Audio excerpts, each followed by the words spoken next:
Hi everyone, it's Az here from HeelvsBabyface. This video will contain spoilers for Black Widow.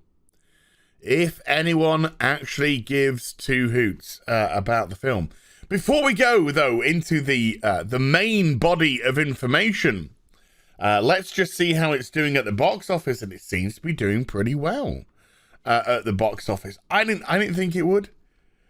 I didn't think it would, but maybe I didn't predict enough or take into consideration enough people's desire to just really get out there after being locked away for so long and going back to the cinema and trying to get some sort of normality back in their lives. It's clearly a very passionate compulsion by people to do.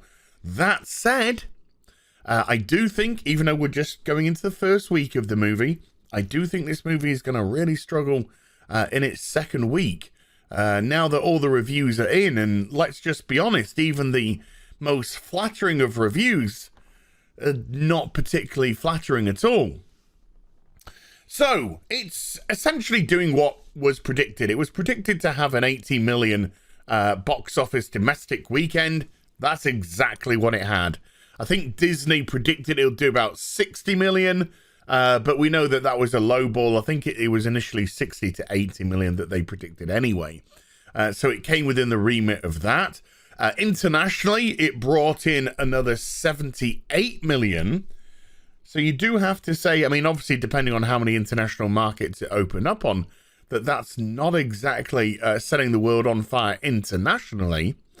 And Disney are also stating that it brought in another $60 million through the Disney Plus app, which seems an awful lot as well, bearing in mind that, you know, a lot of people seem to have gone out to the cinema to watch it, but a lot of people seem to just be sat on their backsides and gone, nah, as well. 60 million does seem an awful lot, but hey, let's just say they're telling the truth.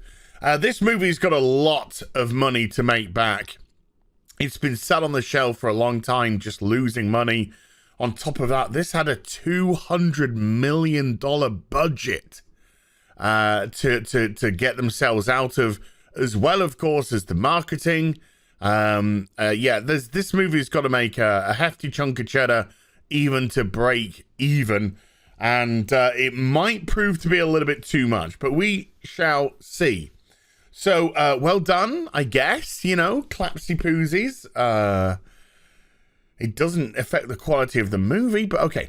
So, of course, let's go into some of those themes. People are calling this the Marvel MeToo movie. Wow, doesn't that sound exciting in today's current climate? Wow, okay. Also, they're saying that this is a feminist movie. They're bragging about how it passes the Bechdel test, which I think about 50% of movies does anyway. Probably just by default, not by design as well. But of course, everything Marvel does is by design. And of course, it's being pushed as a great feminist movie for them. So, you've had your spoiler alert. It seems quite ironic, of course, that one of their big gotcha moments, I don't know if that's... is the fact that Taskmaster is actually Taskmistress. Dun, dun, dun! Who never saw that? Everyone saw it coming. We all predicted it. Every one of us predicted it. The only thing that we got wrong was who the female was in the Taskmaster outfit. However, when you watch the movie, the actual Taskmaster themselves seems exceedingly masculine. The way that they're built, the way that they clearly look.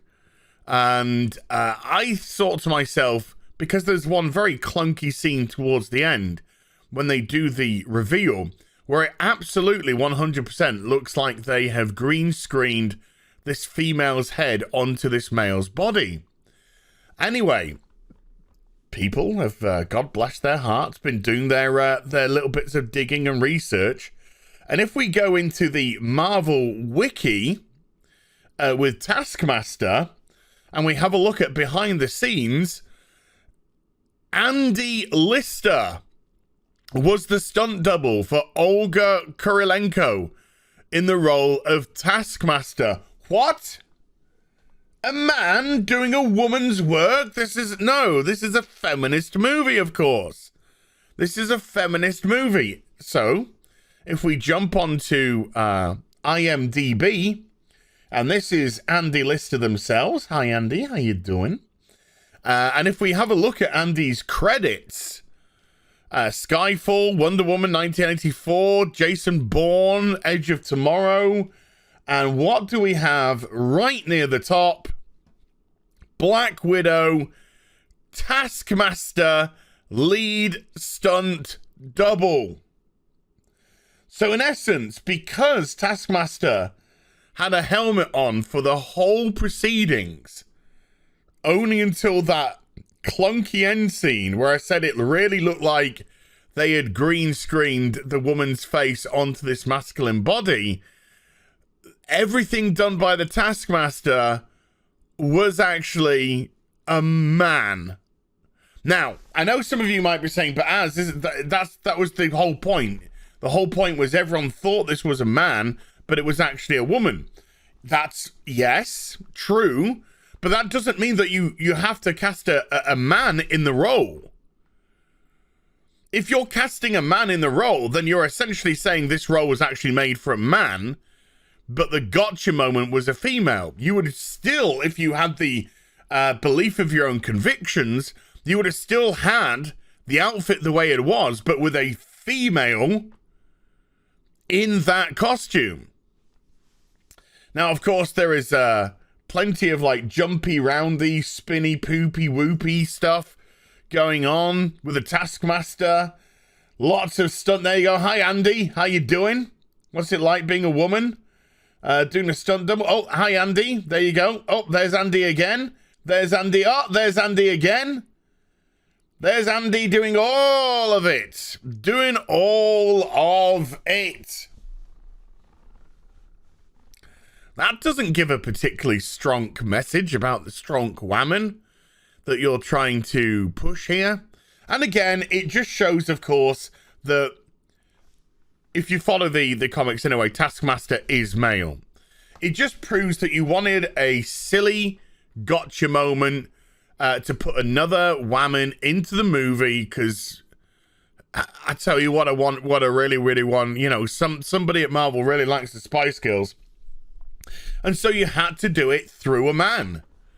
Now, in recent times, there's been discussions in the gaming industry about how they make a woman appear stronger.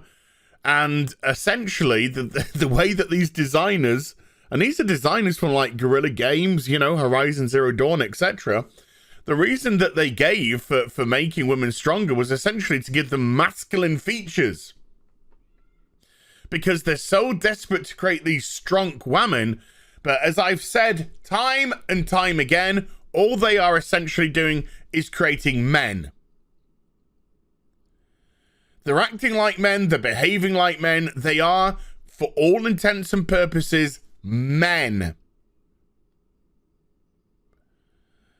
They're viewing femininity as a weakness. They're giving them no flaws. Nothing to really overcome. I don't know what Natasha had to really overcome in Black Widow, apart from letting her family in, her old family in again. And if you saw my recent video about the hypocrisy of Kevin Feige, Kevin Feige recently said in an interview, recently said, I should say, to the director of the movie, is when they were discussing the ending and whether or not to put some, you know, little cameos, etc. There was talk of Tony Stark appearing at the end of this movie in a cameo role. Spoilers, he doesn't. Kevin Feige said to the director, which of course she lapped up like the kiddie milk that she gives her thousands of cats. She don't need no man. Well, the whole point of the film was reconnecting with family. The fact that she had lost her Avengers family at the beginning of the movie because of Civil War, then she reconnected with her old family and got rid of her demons from that, which enabled her at the end to be able to say, hey, I need to go back and reconnect with my new family, which is the Avengers. But then Feige went, yeah, but she don't need no man for that. Well, she's going to the Avengers, which was predominantly male, very, very much predominantly male, and she was going to sacrifice her life in Endgame to save everything. Don't worry about it. Don't worry about it. Don't worry about it. Don't think about it, folks. They don't, so why shouldn't you? So yes, Marvel's Age of MeToo, their feminist movie, is actually a man. Who didn't see that coming? Hope you enjoyed the vid. If you did, do give it a thumbs up and also subscribe to the channel. Follow me on social media and YouTube for live streaming. Links there in the description box down below. And I'll be back with some more stuff very soon. You take care. Bye for now.